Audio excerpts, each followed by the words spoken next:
B. Tight corner, tight corner. Look ahead. No, she can't hear me. I'm just talking to you guys.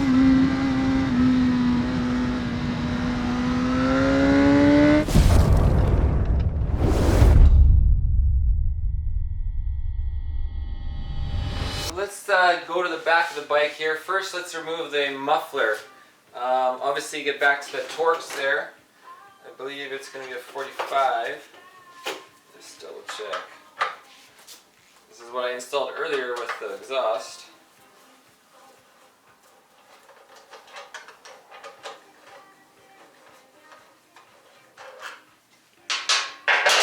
So it's detached. It'll slide out, and now we got, looks like a socket. Maybe get a little extension, and I think it might be, what could it be? I'm not sure the size. Nope, too big. One side is smaller. It looks like a 10. It is, it's a 10. It's like a clamp. OEM big freaking clamp.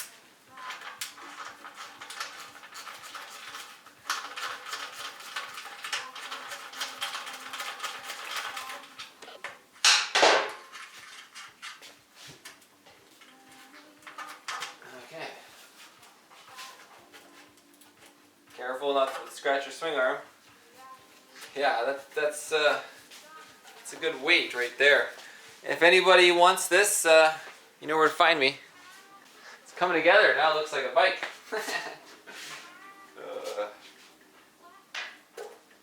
And of course, with the Woodcraft, I don't need this little clip on here anymore either, so I can remove that completely. Anyways, I wanted to show you this bracket that is actually bolted back here, way back there, in there. And so it's really hard because of the six stock exhaust has the center section to even get a straight shot at it. You can sort of see it's right to the right of the oil filter there, right there in the center. That's the hole. So you try to run it in there, you get a couple swivels, ratchets, and then you get this guy out, and it's just a Torx 30. Focus. Torx 30, see? Put her back down on the pile. I got this guy, he's off the thing too, and I just got him bungeed up. Right here. This is a 1011. This is going to make this job a breeze. All of the bolts here are 12 point, so you have to use a 12 point socket. And typically you can't just get in with a socket because the radiator's in the way. But this guy allows me to get in at an angle and just remove and loosen the stuff, you know, like you're at an angle, you just, it's like a socket, you know, but it's a wrench. So, you know, as we start to remove, oh, I gotta change the song, it's horrible. Spotify, I'm just trying to find music sometimes. I'm on just Discover. I don't know if you can see what I see, but you're removing the nuts, and do not lose these nuts. These nuts are one of a kind. So again, if the radiator is on, you know, you're gonna be in here trying to like come between here, and you know, it's just gonna be a slow process. You're gonna be like trying to loosen them up and then get in there with your finger, right? So you'll need a 12-point wrench that has a flexible head. I have ones that are 30 degree, and so it should be a 10, 8, 9, 10. I would be able to sneak in there like this, you know, with the radiator in the way.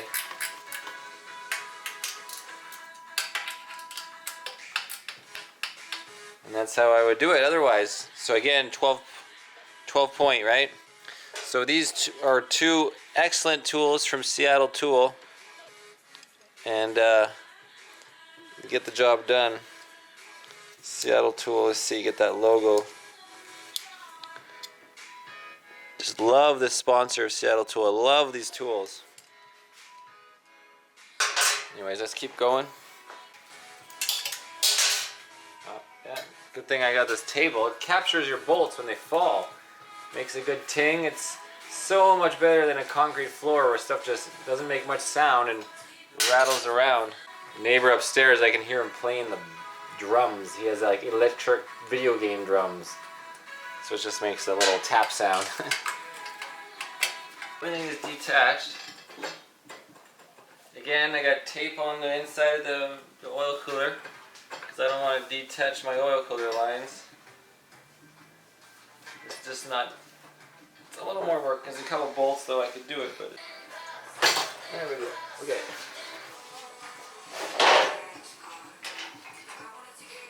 Field sale. Look at this thing. Now this thing is some serious weight and there's the O2 sensors and everything. This is ridiculous. If anyone wants a stock exhaust for sale, 100 bucks. We have Emrys here, all naked, ready to have a new set of exhausts. Yes, I'm sure we'd all rather see you naked instead of Emrys though. Not gonna happen. Yeah, Emrys is showing his forks and he's showing his exhaust inlets.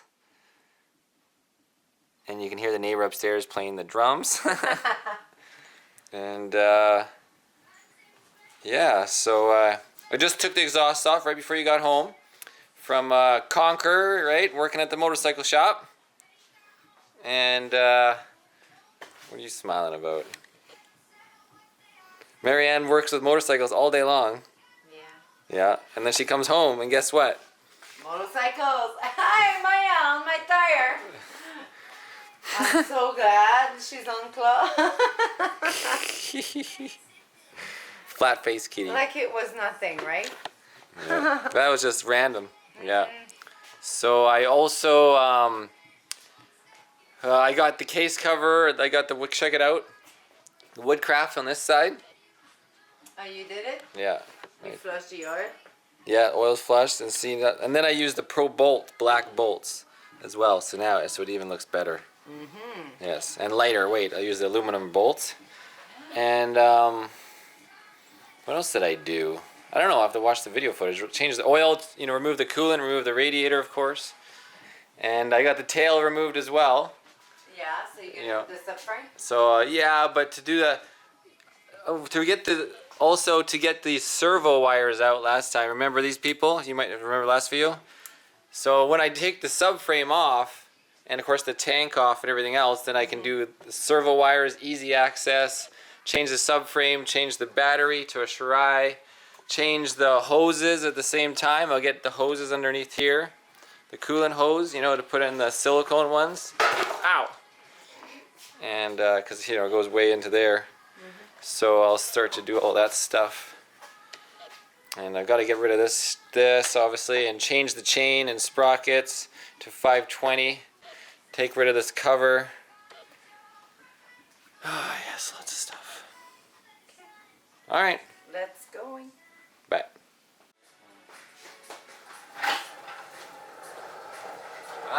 Good day everybody. Process continues. I'm gonna take this rear wheel off right now. Get this out of the way. Which drawer was this in? Of course it's huge socket, the biggest one I have.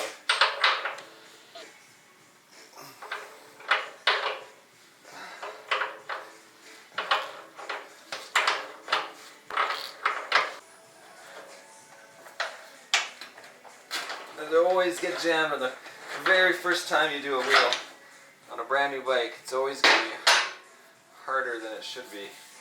The easiest way to not scratch anything is just remove that and dangle it on the side.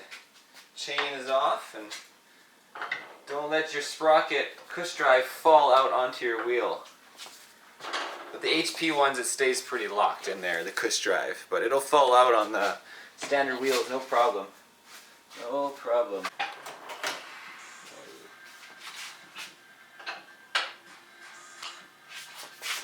what I've been doing is removing these things.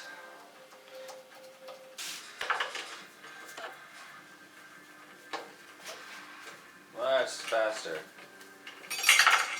Much better. And there's some yo-yo-dying chain adjusters.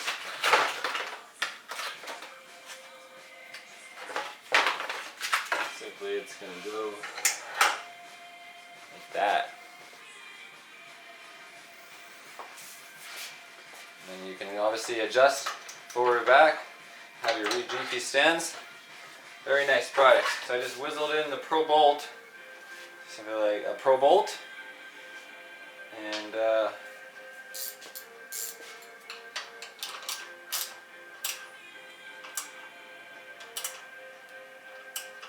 now I take this thing off. Just gets in the way.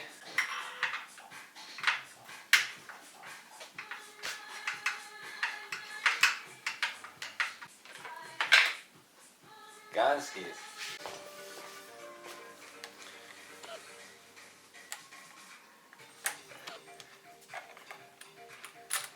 This one's tricky.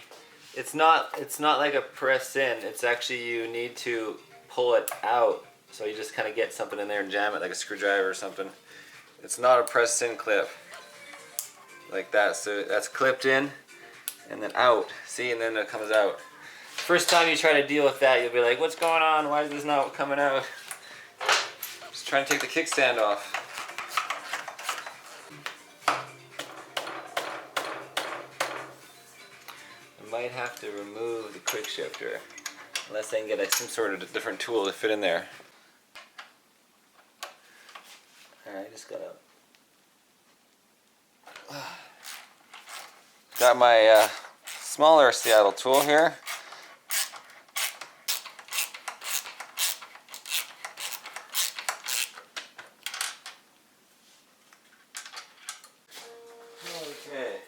Now, you got to keep in mind that once you unplug this device right here, the bike will not start. So you actually have to remove this piece from here, and it's just this little plastic, this is just a small little plastic thing, and leave it plugged in, and then you can, you know, tuck it into the engine bay. Otherwise, you need to take these two wires, there's 3 of them actually, but you're going to connect 2 of them together to create a loop. I don't remember which ones, I'd have to experiment. And then the bike simply, because that's what this thing is doing, is connecting the wires and then it creates a loop. So you can just cut it off or leave the end in if you don't want to deal with that and just hide it away. No biggie. And so it's actually amazing how light this is. This is aluminum. You know, like BMW, they're just so advanced in saving weight. Aluminum parts everywhere. It's amazing. So I got my Torx 30. I'm going to do this for now, and later on I might remove it. It's just really, of all the weight problems that I'm definitely trying to save weight everywhere, this is not one of those issues that I need to bother with. So that is it. You just plug it back in and go hide it somewhere in up there later on. Obviously right now it's funneling out of this correct thing, but get it out of this thing, and you know, once we take that case cover off, that'll expose it all. Shove it up for now.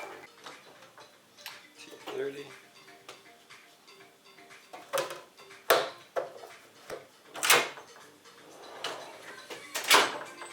Okay, what should I do next? Kind of all over the place, as you can tell. I want to get this case cover off. I believe it's a Torx 30. And they are blue Loctited. I can tell just by breaking them. You can hear that snap. Bam! That's one indication. And the other one is it's just hard to turn out now. It's like, because it's full of it. So they definitely didn't want to lose that. Ugh, really hard. And guys, why do I take this off? I mean, I don't have to, but certainly I need to access this wire here anyways, and then change the sprockets and stuff. And so every time I want to change a sprocket on track, I don't want to be wasting time. What the hell I got on my elbow? Yeah. I don't want to be wasting time with this cover every time. So, you know, we don't have time for that when racing. And then the other thing I need to loosen off is obviously remove my quick shifter here. And so I'm going to get it out of the way.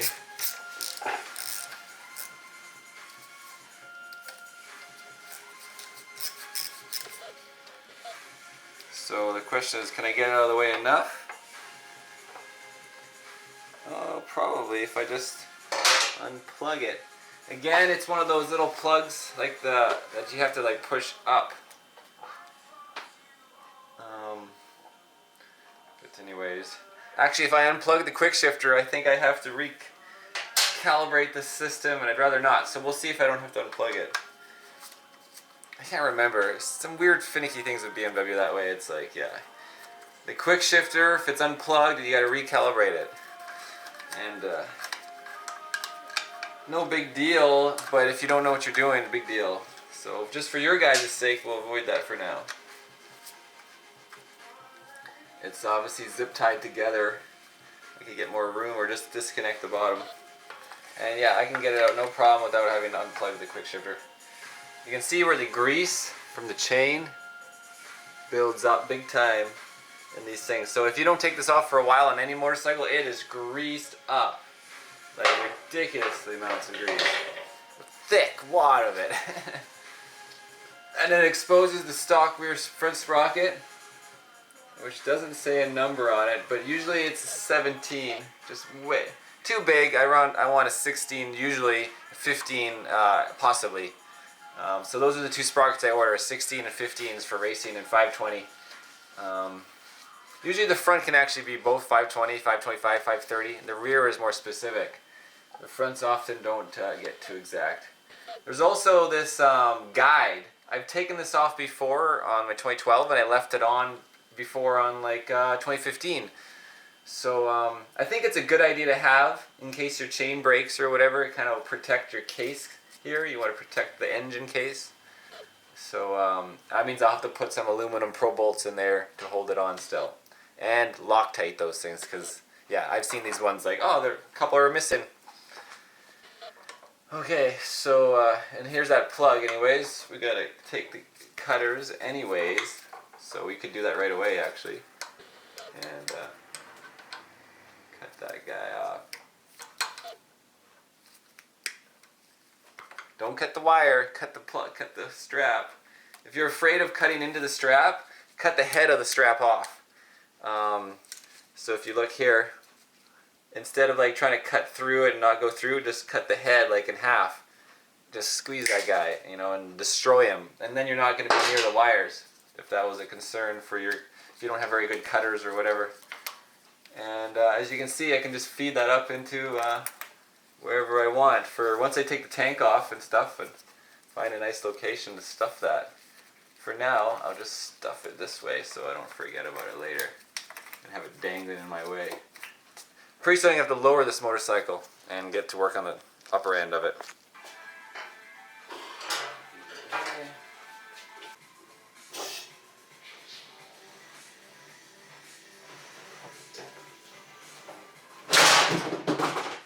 Oh, forgot about the oil bottle underneath.